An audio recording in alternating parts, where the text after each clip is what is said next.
خب سلام مجدد. توی ویدیو دوم آموزشیمون قراره که بگیم که اگه قراره حالا این مسابقه هوش مصنوعی شرکت کنیم، دقیقاً تسکی که قراره انجام بدیم کجای این دنیای هوش مصنوعی یادگیری ماشین قرار میگیره. یه دید کلی پیدا کنیم که دقیقاً تسکی که می‌خوایم انجام بدیم چی هستش.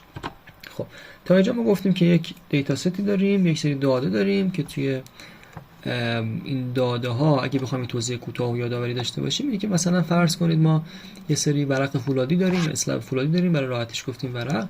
مثلا میایم ورق شماره 0 رو در نظر میگیریم، ضخامتش اینقدر، طولش اینقدر، ویژگی‌های دیگه‌اش، لبش اینجوریه، دماش اینجوریه و یک کیفیتی داره این ورق شماره 0 با این ویژگی ها.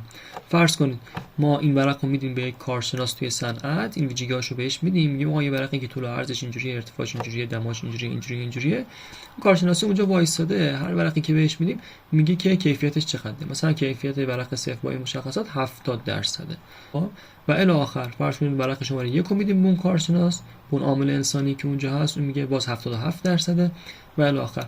حالا کلیت مسابقه ما این بود که میخوایم اون کارشناس عامل انسانیه رو که وقتی خسته میشه، یه وقتی اشتباه میکنه، امکان اشتباه وجود داره، به خصوص توی مواردی که حساسیت وجود داره و نمیتونه مثلا اضافه با کار بعضی وقتا وایسته، یا همه این مواردی که میتونه توجیه کنه این مسئله رو، اون کارشناس رو میخوام با یک مدل یادگیری ماشین جایگزین کنیم که یک مدل یادگیری ماشین همیشه حالش یه جوره، همیشه آماده است که اضافه کار که چه عرض کنم همیشه میتونه کار کنه و الی آخر. این کلیت مسابقه‌مون.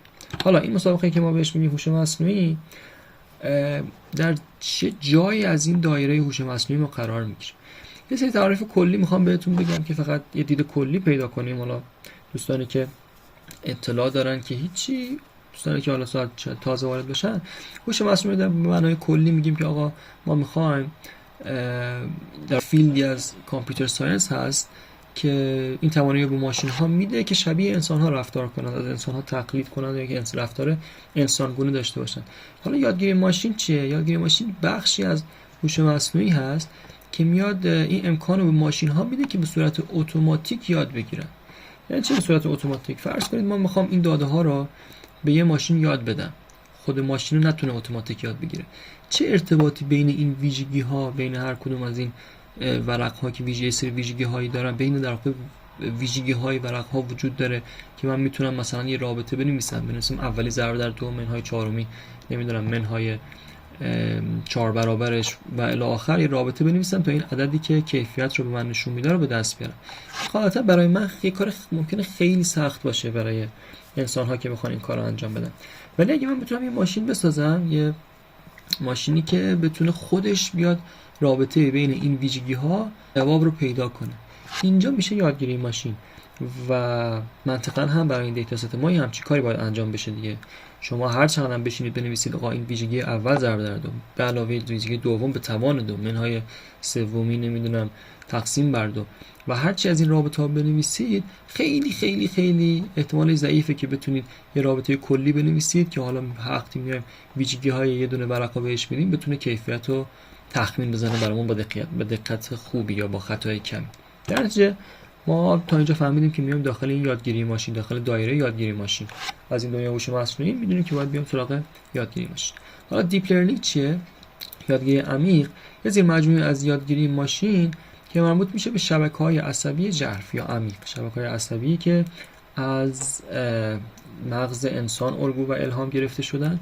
و حالا سوالمون غالبا این میشه که حالا ما فهمیدیم باید بیام سراغ یادگیری ماشین، حالا من لحظه برگردم از این دنیای یادگیری باید بیام سراغ دیپ لرنینگ، یادگیری عمیق، یا یه جایی توی همون فضای یادگیری ماشین غیر از دیپ لرنینگ یا یادگیری شبکه‌های عصبی یا یادگیری عمیق خواهم بود. میخوام اینو جوابش بدیم، ببینیم که آقا یادگیری ماشین یا یادگیری عمیق. سوالمون پس الان میشه این و همینجوری کم کم سعی میکنیم در طی این ویدیو آموزشی ریستر بشیم، ببینیم که دقیقاً تسکی قرار انجام بدیم چیه.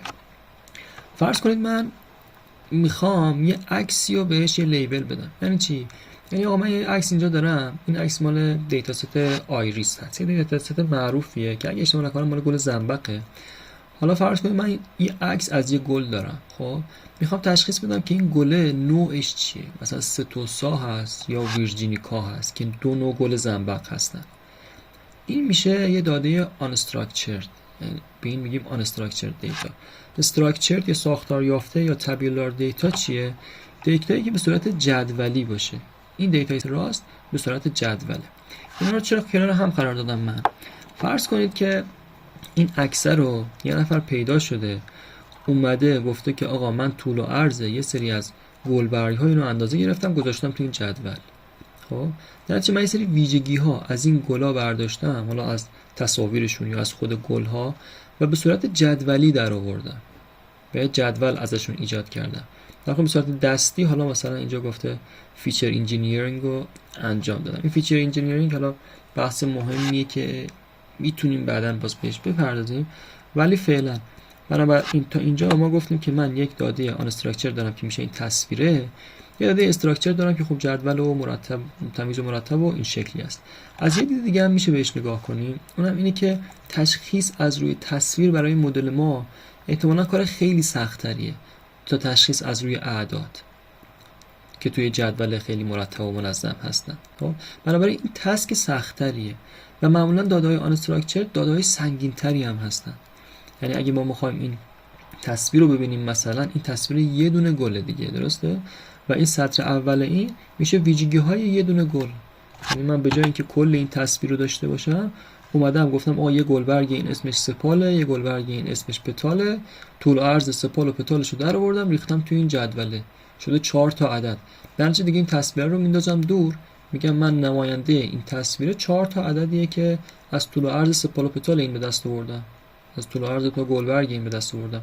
خیلی خیلی سبک میشه داده من. چرا؟ چون این تصویره اگه مثلا 1000 پیکسل در 1000 پیکسل باشه، در نتیجه توی این چند تا پیکسل هست، مثلا 1000 ضرب در 1000 تا پیکسل من باهاش مواجه هستم و تصویرم رنگیه، در نتیجه میشه 3 ضرب در 1000 در 1000. یعنی داده من وقتی که به صورت عددی بخوام باهاش ور برم، میشه یک داده که طولش، حالا اگه به صورت به عنوان بردار بخواید در نظرش بگیرید، یه برداری با طول 3 ضرب در 1000 در 1000، یه داده خیلی بزرگ میشه. در حالی که من اگه طول و عرض سپال و پتال اینو در بیارم، میشه 4 تا عدد که نماینده کل این تصویره میشه.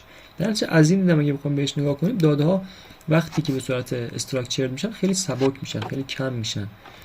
خب ادامه اگه بدیم، ما بگیم که در یک معنای کلی داده هایی که آن استراکچرد هستن، مثل این تصویر رو دیپ لرنینگ از پسشون برمیاد. داده های تبیلار یا جدولی رو هم روش های ماشین لرنینگ هم به اندازه کافی خوب هستن که ازشون بتونیم استفاده کنیم و بتونن مسئله رو حلش کنن.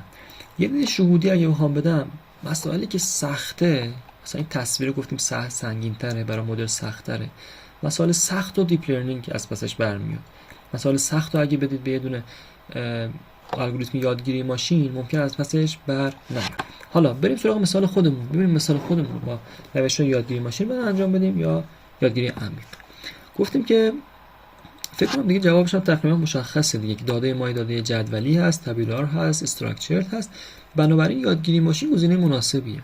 خب ولی اگه مثلا ما اومده بودیم یه دیتاست داده بودیم پر از تصویر یه سری ورق فولادی یا اسلب فولادی، اینجا دیگه مسئله ما سخت‌تر میشد انگار، سنگین‌تر میشد انگار، و یک دیپ لرنینگ نیاز داشتیم، یک یادگیری عمیق نیاز داشتیم تا بتونه از پس این برمیاد. بنابراین تا اینجا میدونیم که ما یادگیری ماشین میتونه از پسش برمیاد. حالا یه علامت سوال میخوام بذارم، اگر که مدلی که این فیچرها رو میرسونه به این لیبل ها، به این کوالیتی اسکوری که ما داشتیم، به این جواب، حالا تو این جدول هم خیلی سنگین باشه چی؟ این جای فکر داره، ولی بذارید من اینو اینجا اینطور بگم که حالا ما با یک مسئله مواجه هستیم که جدولی هست، بنابراین منطقیه که طبق چیزی که گفتیم بریم سراغ روش‌های یادگیری ماشین. حالا در ادامه میتونیم ببینیم که این روش‌های یادگیری از پس این بر میان یا نه، یا در ادامه میتونیم تست کنیم روش‌های یادگیری عمیق رو. این تا اینجا، این هم یک خلاصه از چیزایی که تا الان گفتیم. بنابراین ما یه سری علامت سوال گفتیم که آقا کجای دنیای یادگیری ماشین قرار داریم، فهمیدیم که قسمت ماشین لرنینگش وجود داره، مسابقه ما قرار میگیره. حالا در ادامه میخوام ببینیم از این دنیای حالا یادگیری ماشین باز میریم کدوم قسمتش. ما تو یادگیری ماشین سه تا دسته‌بندی خیلی کلاسیک داریم که میگیم آقا روش‌های ما سوپروایز لرنینگ هستن، یعنی با نظارت هستن، آن سوپروایز لرنینگ هستن، یا رینفورسمنت لرنینگ هستن. حالا فرق اینا چیه؟ میتونید درباره اینا خیلی سرچ کنید، فقط قراره که تو این ویدیو یک دید بدیم که اگر در ادامه میخواید بگردید دنبال یک روشی که برای مسئله رو حل کنید، مسابقه ما رو حل کنید، بدونید دنبال چی باید سرچ کنید. یعنی مثلا از یک چت بات بپرسید یا از نمیدونم تو اینترنت جستجو کنید، بنویسید مثلا من میخوام یک روش سوپروایز لرنینگ انجام بدم روی یک سری داده‌های جدولی و اون بهتون پیشنهاد بده. فقط میخوایم این دیدو ایجاد کنیم. نه خیلی نمیخوایم ریز بشیم. ولی تفاوت اینا چیه؟ در سوپروایز لرنینگ ما داده رو داریم به همراه لیبلش. لیبلش یعنی تارگتی که گفتیم. یعنی چی؟ یعنی مثلا اگه یک ورقو داریم میگیم کوالیتیش هم چنده. کوالیتی جواب ما بود دیگه. کیفیت اون ورق هم میگیم چنده. تو دادای ترین ما این رو داریم. درنچه همین الان سوپروایز لرنینگ برای ما تیک میخوره و میدونیم که مسئله ما یک مسئله با نظارت هست. نظارت چیه؟ نظارت منظور اینه که مثلا اون لیبل داره نظارت میکنه یا هم چیزی میتونیم در نظرش بگیریم.